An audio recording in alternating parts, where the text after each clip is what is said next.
Hello, ചെമ്പനീർ പൂവിൻ്റെ പുതിയ എപ്പിസോഡിലേക്ക് എല്ലാവർക്കും സ്വാഗതം. അപ്പോൾ ടി വിയിൽ വരുന്നതിന് മുന്നേ കഥ ചുരുക്കത്തിൽ അറിയുന്ന ചാനൽ സബ്സ്ക്രൈബ് ചെയ്ത് സപ്പോർട്ട് ചെയ്യുക. അപ്പോൾ നമുക്ക് തുടങ്ങിയാലോ.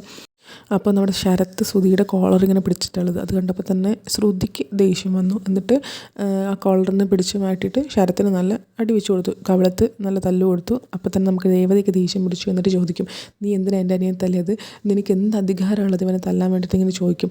അപ്പോൾ ശ്രുതി പറയും, ശ്രുതിയെ തല്ലാൻ നോക്കിയപ്പോൾ ഞാൻ അവനെ തല്ലി, അത്രയേ ഉള്ളൂ എന്ന് പറയും. അപ്പോൾ രേവതി ഇങ്ങനെ ദേഷ്യത്തോടെ ചോദിക്കും, ഇവൻ തല്ലാൻ നോക്കിയോ ഇങ്ങനെ ചോദിക്കും. അപ്പോൾ ചന്ദ്ര ഇങ്ങനെ ചോദിക്കും ദേഷ്യത്തോടെ, എന്തേ നീ വായടക്കടി, അവനെ തല്ലിയതിന് പകരമായിട്ട് നീ എന്താ അവളെ തല്ലുമോ എന്നിങ്ങനെ ചോദിക്കും ചന്ദ്ര. എന്നിട്ട് ചന്ദ്ര പറയും, ശ്രുതി നീ എന്താ നോക്കി നിൽക്കുന്നത്, ഈ കള്ളനെ പിടിച്ച് പുറത്താക്കുന്നു പറഞ്ഞിട്ട് ശരത്തിനെ അവർ പിടിച്ച് തള്ളി പുറത്തിടും. അപ്പോഴേക്കും നമ്മുടെ സച്ചിയും ശ്രീകാന്തും എത്തും. സച്ചിയുടെ കയ്യിലാണ് ഈ ശരത്ത് പോയിട്ട് വീഴുക. അപ്പോൾ നമ്മുടെ സച്ചിയോട് ഈ രവിയച്ഛൻ എല്ലാം ഫോൺ വിളിച്ച് പറഞ്ഞിരുന്നു. അതുകൊണ്ട് കാര്യങ്ങളൊക്കെ അവനറിയാം. അവൻ വന്നപ്പോൾ തന്നെ എല്ലാവരും മുഖഭാവം ശ്രദ്ധിച്ചു. ശ്രീകാന്ത് നല്ല ഭയം കണ്ടപ്പോൾ രേവതി മനസ്സിലായി എന്തോ വന്നിട്ടുണ്ടെന്ന് മനസ്സിലായി. അവൻ എല്ലാവരും മുഖഭാവം ശ്രദ്ധിക്കും. ചന്ദ്ര, ശ്രുതി, രേവതി ഇവരെല്ലാവരും കാര്യം അറിയോ, ഇവൻ കള്ളനാണ്, ഇവനാണ് ഇവിടുത്തെ ബൈക്ക് മോഷ്ടിച്ചത്, നിനക്ക് ഇങ്ങനെയൊരു വീട്ടിൽ നിന്നാണല്ലോ പെണ്ണ് കിട്ടിയത്, കല്യാണം കഴിക്കേണ്ടി വന്നതെന്നൊക്കെ ഇങ്ങനെ ചന്ദ്ര പറയും. അപ്പോൾ നമ്മുടെ സച്ചി പറയും, അതിന് ഇതൊക്കെ എനിക്ക് പണ്ടേ അറിയാവുന്ന കാര്യം, ഇതെനിക്ക് അറിയാവുന്ന കാര്യമാണ്, ഇതൊക്കെ പണ്ട് എപ്പോഴോ നടന്നതാണ്, അതൊക്കെ അപ്പോഴേ കോംപ്രമൈസ് ആയതാണ്, എനിക്കിതിൻ്റെ പേരിൽ ഒരു കേസും ഇല്ല ഇങ്ങനെ പറഞ്ഞു. എന്നിട്ട് ഞാൻ നല്ല അന്തസ്സുള്ള വീട്ടിൽ തന്നെയാണ് ഞാൻ കല്യാണം കഴിച്ചത് ഇങ്ങനെ പറയും, ഒരു കുഴപ്പമില്ലാന്ന്. അപ്പോൾ എനിക്കിവിടെ നിന്ന് നടന്നൊന്നും അറിയില്ല എന്നിങ്ങനെ ചന്ദ്ര പറയും. അപ്പോൾ സച്ചി പറയും, എനിക്കെല്ലാം അറിയാം, അച്ഛനെന്നെ ഇതൊക്കെ വിളിച്ച് പറഞ്ഞിട്ടുണ്ടായിരുന്നു എന്ന് പറയും. അപ്പോൾ തന്നെ നമ്മുടെ ശ്രുതി അതിൻ്റെ ഇടയ്ക്ക് വർത്തമാനം പറയും, അതായത് എന്തിനാണ് ഇവനോടൊക്കെ സംസാരിക്കുന്നത്, ഇവനൊരു കള്ള് കൂടിയൻ, അങ്ങനെയുള്ള ഇവന് ഇങ്ങനത്തെ ഒരു കുടുംബത്തിൽ നിന്നല്ലേ പെണ്ണ് കിട്ടുള്ളൂ എന്നിങ്ങനെ പറയും. അപ്പോൾ സച്ചി വീണ്ടും ദേഷ്യം പിടിക്കും. എന്നിട്ട് പറയും, നല്ല കുടുംബത്തിൽ കുട്ടിയെ കല്യാണം കഴിച്ച ഉത്തമനൊന്ന് ഇങ്ങോട്ടേക്ക് വന്നാട്ടെ ഇങ്ങനെ അവനെ ആക്കും. അപ്പോഴേക്കും നിലത്ത് ബുക്കും ബാഗൊക്കെ വീണ് കിടക്കുന്നത് ശ്രീകാന്ത് കാണും. അപ്പോൾ ശ്രീകാന്ത് ഇങ്ങനെ ചോദിക്കും, ഇതെന്താ ബുക്കും ബാഗൊക്കെ ഇങ്ങനെ നിലത്ത് വീണ് കിടക്കുന്നതെന്ന് ഇങ്ങനെ ചോദിക്കും. അപ്പോൾ രേവതി പറയും, ഇയാൾ ഇവനെ ചെക്ക് ചെയ്തിട്ട് ഇവനിവിടെ നിന്ന് എന്തോ മോഷ്ടിച്ചു എന്ന് പറഞ്ഞിട്ട് ഇവളെ ചെക്ക് ചെയ്തതാണ്, എന്നിട്ട് താഴെയിട്ടതാണെന്ന് ഇങ്ങനെ പറയും. ശ്രുതിയെ കാണിച്ചിട്ട് ഇയാളെന്ന് പറയും.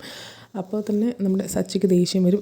ശ്രുതിയോട് ദേഷ്യപ്പെടും. എന്നിട്ട് നീ എന്തിനാണ് പഠിച്ചത്, നിനക്ക് ആ പഠിച്ചതിൻ്റെ ഒരു വിവരം പോലും നിനക്കില്ലല്ലോടാ ഇങ്ങനെ ചോദിക്കും ശ്രുതിയോട്. എന്നിട്ട് ശരത്തിനോട് പറയും, നീ എന്തിനാണ് ഇതിനൊക്കെ നീ എന്തിനാണ് നിന്നു കൊടുത്തത്, ഈ പ്രശ്നങ്ങളൊന്നും ഇവിടെ ഉണ്ടെന്ന് അറിയായിട്ടാണോ നീ വന്നതെന്നൊക്കെ ചോദിക്കും. എന്നിട്ട് നിനക്ക് 2 വെച്ച് കൊടുക്കായിരുന്നില്ലേ അവന് എന്നിങ്ങനെ പറയും.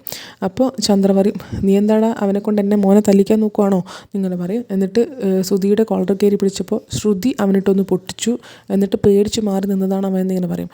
അത് കേട്ടപ്പോൾ തന്നെ നമ്മുടെ സച്ചിക്ക് നല്ലോണം ദേഷ്യം പിടിക്കും. എന്നിട്ട് പറയും, നീ എന്തിനാണ് ഇവനെ തല്ലിയത് നീ എന്നെ ചോദിക്കും. അപ്പോൾ ശ്രുതിയെ തല്ലാൻ നോക്കിയപ്പോൾ ഞാൻ തല്ലിയതാണെന്ന് ശ്രുതി പറയും. അപ്പോൾ ശരത്ത് പറയും, ഇല്ല ഏട്ടാ, ഞാൻ അയാളെ തല്ലാനൊന്നും നോക്കിയില്ല, എന്നെ ഉപദ്രവിക്കാൻ വന്നപ്പോൾ ഞാനൊന്ന് കോളറിൽ കയറി പിടിച്ചു, അത്രയും ഞാൻ ചെയ്തുള്ളൂ എന്നിങ്ങനെ പറയും. എന്നിട്ട് നീ എന്തിനാ ഇങ്ങോട്ടേക്ക് വന്നതെന്ന് ചോദിക്കും സച്ചി ശരത്തിനോട്. ശരത്ത് പറയും, ഇങ്ങനെ ചേച്ചി ഇവിടെ നടന്ന കാര്യങ്ങളൊക്കെ വിളിച്ച് പറഞ്ഞിരുന്നു, അതുകൊണ്ട് ക്ഷമ ചോദിക്കാൻ വേണ്ടി ഇങ്ങോട്ടേക്ക് വന്നതാണെന്ന് പറയും. അപ്പോൾ സച്ചി പറയും, ക്ഷമ ചോദിക്കാൻ വന്നവനോട് നിങ്ങൾ ഇങ്ങനെയൊക്കെ കാട്ടിക്കൂട്ടി, ഒരു ബൈക്ക് മോഷ്ടിച്ചവനോട് നിങ്ങൾ ഇങ്ങനെയൊക്കെ ചെയ്തു, അപ്പോൾ 50 ലക്ഷം മോഷ്ടിച്ച് ഇവനോട് ഞങ്ങൾ എന്താ ചെയ്യേണ്ടത് ഇങ്ങനെ പറയും. ഇവൻ ചെറിയൊരു മോഷണം നടത്തിയപ്പോൾ തന്നെ, എൻ്റെ ബൈക്ക് മോഷ്ടിക്കാൻ നോക്കിയപ്പോൾ തന്നെ ഇവൻ അതിന് ക്ഷമ ചോദിക്കാൻ വന്നു. ഇത്രയും വലിയ 50 ലക്ഷം എനിക്കും ശ്രീകാന്തിനും അവകാശപ്പെട്ട 50 ലക്ഷം മുങ്ങിയിട്ടാണ് ഇവൻ നടന്നതെന്നിങ്ങനെ ശ്രുതിയോട് പറയും. എന്നിട്ട് നീ അച്ഛനോടോ ഞങ്ങളോടോ ഒരു ക്ഷമ പോലും ചോദിച്ചില്ലല്ലോ, നിനക്ക് അതിൽ ഒരു ഇറ്റ് പോലും കുറ്റബോധവും ഇല്ല, നീ ഈ തെറ്റ് ഇനിയും ആവർത്തിക്കുന്നൊക്കെ ശ്രുതിയോട് പറയും.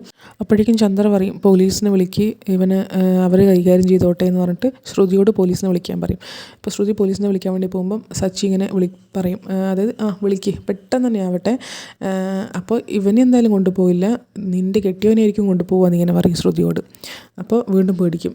ഇങ്ങനെ പറയും, എനിക്കും ശ്രീകാന്തിന് അവകാശപ്പെട്ട കാശാണ് ഇവൻ അടിച്ചുകൊണ്ട് പോയത്, എന്നിട്ട് ഇവൻ വേറൊരു പെണ്ണിന് കൊണ്ട് കൊടുത്തു, ആ പെണ്ണ് ഈ കാശും കൊണ്ട് മുങ്ങി, എന്നിട്ട് ആ പെണ്ണിനെതിരെ ഇവൻ കേസ് കൊടുത്തു, അതിൻ്റെ അന്വേഷണമായിട്ടാണ് പോലീസ് ഇവിടെ വന്നത്, അങ്ങനെ ഇവൻ ആ പെണ്ണിനെതിരെ കേസ് കൊടുക്കാമെങ്കിൽ ഞങ്ങൾക്കും ഇവനെതിരെ കേസ് കൊടുത്തൂടെ, സാമാന്യമായ കുറ്റങ്ങളല്ലേ ഇവർ രണ്ടാളും ചെയ്തത് ഇങ്ങനെ ശ്രുതിയോട് ചോദിക്കും. ശ്രുതി പറയും, അങ്ങനെ ശ്രുതി മോഷ്ടിച്ചിട്ടൊന്നുമില്ല, ശ്രുതിക്ക് കൊടുത്ത കാശാണ് ശ്രുതി എടുത്തുകൊണ്ട് പോയതെന്ന് ഇങ്ങനെ പറയും. എന്നിട്ട് ശ്രുതിയെ നോക്കിയിട്ട് പറയും, നിന്നെ വിശ്വസിക്കുന്നവരൊക്കെ ഇനി പഠിക്കാൻ പോകുന്നേ ഉള്ളൂ, പാഠം പഠിക്കാൻ പോകുന്നേ ഉള്ളൂ എന്നിങ്ങനെ ശ്രുതിയോട് നോക്കിയിട്ട് പറയും. അപ്പോഴത്തേക്ക് നമ്മുടെ രവി അച്ഛൻ വന്നിട്ട് അതൊക്കെ നിർത്തിക്കും. അതായത് ഇനി ഇതിനായിട്ടൊരു സംസാരം വേണ്ട, ഇതോടെ നിർത്തിക്കോ എന്ന് പറഞ്ഞിട്ട് എല്ലാവരും അകത്തേക്ക് പോകുന്നു പറഞ്ഞിട്ട് എല്ലാവരും പറഞ്ഞേക്കും. ശ്രുതിയും ഉള്ളിലേക്ക് പോവും. ശ്രീകാന്തും സച്ചിയും ഉള്ളിലേക്ക് പോകുമ്പം രേവതിയോട് പറയും, നീ ഇവനെ അകത്ത് വിളിച്ച് കയറ്റിയിട്ട് എന്തെങ്കിലും കഴിക്കാനൊക്കെ കൊടുക്കുക എന്നൊക്കെ പറയും. എന്നിട്ട് അവർ രേവതിയും ശരത്തും കൂടെ ബുക്കൊക്കെ പെറുക്കി വെച്ചിട്ട് നേരെ ഉള്ളിലേക്ക് പോവും. ഉള്ളിലേക്ക് പോകുമ്പം ചന്ദ്ര വിളിക്കും, എടി എന്നിങ്ങനെ വിളിക്കും. അപ്പോഴേക്കും നമ്മുടെ രവിയച്ഛൻ വന്നിട്ട് ചന്ദ്രയെ ഉള്ളിലേക്ക് പോ, നീ അകത്തേക്ക് പോകുന്നിങ്ങനെ പറഞ്ഞിട്ട് ഷൗട്ട് ചെയ്ത് പറയും. അപ്പോൾ തന്നെ ചന്ദ്ര പേടിച്ചിട്ട് ഉള്ളിലേക്ക് പോകും. എന്നിട്ട് ഉള്ളിൽ നിന്ന് നമ്മുടെ രേവതി ചായക്ക് വേണ്ടിയിട്ടാണെന്ന് തോന്നുന്നു വെള്ളം വയ്ക്കും. അപ്പോൾ ശരത്തും രേവതിയൊക്കെ ഇങ്ങനെ കരയുന്നുണ്ടാവും. എന്നിട്ട് രേവതി പറയും ശരത്തിനോട്, മോനെ നീ കരയണ്ട, പോട്ടെ, ഇതൊരു പാഠാവണം. നീ അന്ന് പൈസക്കാർ എത്ര മോഷ്ടിച്ചാലും അവർക്ക് ആ ഒരു പേരുണ്ടാവില്ല. പക്ഷെ പാവപ്പെട്ടവർ ഒരു രൂപ നാണയം മോഷ്ടിച്ചാൽ പോലും അത് എക്കാലവും ഉണ്ടാവും.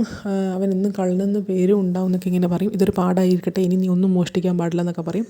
ശരത്തും പറയും, ഞാൻ മോഷ്ടിക്കാൻ പാടില്ലായിരുന്നു അല്ലേ ചേച്ചി എന്നൊക്കെ പറഞ്ഞിട്ട് ഇങ്ങനെ കരഞ്ഞുകൊണ്ട് പറയും. എന്നിട്ട് അവർ രണ്ടാളും അങ്ങോട്ടും ഇങ്ങോട്ടും സമാധാനിപ്പിക്കും. അങ്ങനെ അതൊക്കെ കഴിഞ്ഞിട്ട് പിന്നെ കാണിക്കുന്നതാണ് ശ്രീകാന്ത് നമ്മുടെ വർഷയെ എവിടെയോ കൊണ്ടുവിട്ടിട്ട് പോവുകയാണ്. കൊണ്ടുവിട്ടിട്ട് പോകാൻ നോക്കുമ്പോൾ വർഷ പറയും, എന്നെ വൈകുന്നേരം പിക്ക് ചെയ്യാൻ വരണം, ഇല്ലെങ്കിൽ എന്ന് പറയും. അപ്പോൾ ശ്രീകാന്ത് പറയും, ഇല്ലെങ്കിൽ നീ പിണങ്ങുമല്ലേ ഇങ്ങനെ പറയും. എന്നിട്ട് ഇല്ല ഞാൻ നിൻ്റെ റെസ്റ്റോറൻറ്റിൽ വരും എന്ന് പറഞ്ഞിട്ട് അങ്ങനെ ഇല്ല ഞാൻ പിക്ക് ചെയ്യാൻ വരാം എന്നാൽ പോട്ടെ എന്ന് പറഞ്ഞിട്ട് ശ്രീകാന്ത് അവിടെ നിന്ന് പോകും. അങ്ങനെ കുറച്ച് ദൂരം ശ്രീകാന്ത് പോകുമ്പം തന്നെ ശ്രീകാന്തിൻ്റെ മുന്നിലും സൈഡിലൊക്കെ ആയിട്ട് വണ്ടി ഇങ്ങനെ നിർത്തും. അപ്പോൾ വെറുതെ പ്രശ്നമൊക്കെ ഉണ്ടാക്കാൻ വേണ്ടിയിട്ട് അവൻ ചോദിക്കും, എനിക്കെന്താ കണ്ണ് കണ്ടുകൂടെ, നീ എന്തിനാ മുന്നിൽ ഇപ്പം ഇടിക്കാനല്ലോ എന്നിങ്ങനെ പറയും. അപ്പോൾ ശ്രീകാന്ത് ചോദിക്കും, ഇതെന്താ നീയല്ലേ റോങ് സൈഡിലൂടെ വന്നിട്ട് എൻ്റെ മുന്നിൽ കൊണ്ടുപോയി നിർത്തിയെന്നൊക്കെ പറയും. അപ്പോൾ സൈഡിൽ വേറെ വണ്ടി വരും. അപ്പോൾ ശ്രീകാന്തിന് മനസ്സിലാവും ഇത് കരുതിക്കൂട്ടിയാണെന്ന് മനസ്സിലാവും. അങ്ങനെ നല്ല പെമ്പിള്ളേരെ വളച്ചെടുക്കുന്നോടാ, നല്ല കുടുംബത്തിലെ പെമ്പിള്ളേരെ വളച്ചെടുക്കുന്നതെന്നും പറഞ്ഞിട്ട് ഇനി ഇതൊന്നും നിൽക്കണ്ട, വിവരം അറിയുമെന്ന് പറഞ്ഞിട്ട് ഇങ്ങനെ ശ്രീകാന്തിനോട് പറയും. എന്നിട്ട് നീ ഇതെന്നോട് പറയാൻ നിൽക്കണ്ട, കുഞ്ഞു കുട്ടികളോട് പോയിട്ട് പേടിപ്പിക്കാൻ നിൽക്കുക, അവർ വേണമെങ്കിൽ കാര്യമായിരിക്കും എന്നൊക്കെ ഇങ്ങനെ പറയും. എന്നിട്ട് അവർ രണ്ടാളും തമ്മിൽ അടി തുടങ്ങും. മൂന്നാൾക്കാരുണ്ട്. അവർ മൂന്നാളും ശ്രീകാന്തിനെ ഇങ്ങനെ അടിക്കാൻ തുടങ്ങും. ശ്രീകാന്ത് ഇങ്ങനെ അതൊക്കെ ഫൈറ്റ് ചെയ്യും, പിന്നെ നിലത്ത് വീഴും. ആ സമയത്ത് സച്ചി കാണും. ശ്രീകാന്തല്ലേ എന്ന് വിചാരിക്കും. എന്നിട്ട് സച്ചി ഓടി വന്നിട്ട് എല്ലാവരെയും ഫൈറ്റ് ചെയ്ത് വീഴ്ത്തും. അതിലൊരുത്തനും സച്ചിക്ക് അവനെയും അറിയായിരുന്നു. അവനെ അടിക്കാൻ നോക്കുമ്പം ബാക്കി രണ്ടാളും ഓടിപ്പോയി. അവനെ അടിക്കാൻ നോക്കുമ്പോൾ അവൻ പറയും, സച്ചിയേട്ടാ എന്നെ അടിക്കില്ലേ എന്ന് പറയും. അപ്പോൾ സച്ചിക്ക് മനസ്സിലായി, നീ ഇവൻ്റെ അനിയനല്ലേ എന്നിങ്ങനെ ചോദിക്കും. അപ്പോൾ അവൻ പറയും, അതെ, എന്തിനാ എൻ്റെ അനിയനെ, നീ എന്തിനാ എൻ്റെ അനിയൻ്റെ തലേന്ന് ഇങ്ങനെ ചോദിക്കും. അപ്പോൾ അറിയാതെ പറ്റിപ്പോയതാണ്, സച്ചിയേട്ടൻ്റെ അനിയനാണെന്ന് അറിയില്ലായിരുന്നു എന്ന് പറയും. എന്നിട്ട് എന്തിനാ തലേന്ന് ചോദിക്കുമ്പോൾ കാശിന് വേണ്ടിയിട്ടാന്ന് പറയും. കാശിന് വേണ്ടിയിട്ടോ, ആരാ നിന്നെ ഇത് ഏൽപ്പിച്ചതെന്ന് ചോദിക്കും. അപ്പോൾ ഇങ്ങനെ വർഷയുടെ അച്ഛൻ്റെ പേര് പറയും, മധുസൂദനൻ, ഗതാഗത വകുപ്പിൽ പണിയെടുക്കുന്നതെന്ന്. അങ്ങനെ പറയുമ്പം നമ്മുടെ ശ്രീകാന്തിന് കാര്യം പിടി കിട്ടും. എന്നിട്ട് സച്ചിനെ ആലോചിക്കും, അയാൾ എന്തിനാ, എന്നിട്ട് വേഗം പോയിക്കൊന്നിട്ട് അവനെ വിടും. എന്നിട്ട് ശ്രീകാന്തിനോട് ചോദിക്കും, അയാൾ എന്തിനാ നിന്നെ തല്ലുന്നത്, അയാളും അച്ഛനും തമ്മിലുള്ള പ്രശ്നത്തിൽ നീ എന്തെങ്കിലും ഇടപെട്ടിരുന്നോ എന്ന് ചോദിക്കും. അപ്പോൾ ശ്രീകാന്ത് പറയും, ഇല്ല എന്ന് പറയും.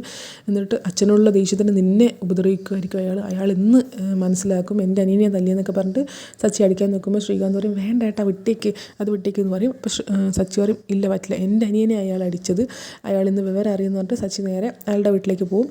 ശ്രീകാന്തും ബാക്കിൽ തന്നെ പോവും. എന്നിട്ട് അയാളാണെങ്കിൽ വീട്ടിലിങ്ങനെ കാത്തിരിക്കുകയായിരിക്കും റിസൾട്ട് അറിയാൻ വേണ്ടിയിട്ട്. എന്നിട്ട് ഇങ്ങനെ പറയും, ഇന്ന് അവൻ മനസ്സിലാക്കും, ആ ഡ്രൈവറുടെ മോൻ മനസ്സിലാക്കും ഞാൻ ആരാണെന്ന് ഇങ്ങനെ വിചാരിക്കുമ്പോൾ സച്ചി അവിടെ എത്തും. അപ്പോൾ ഇന്നത്തെ എപ്പിസോഡ് ഇത്രയേ ഉള്ളൂ. Thank you so much.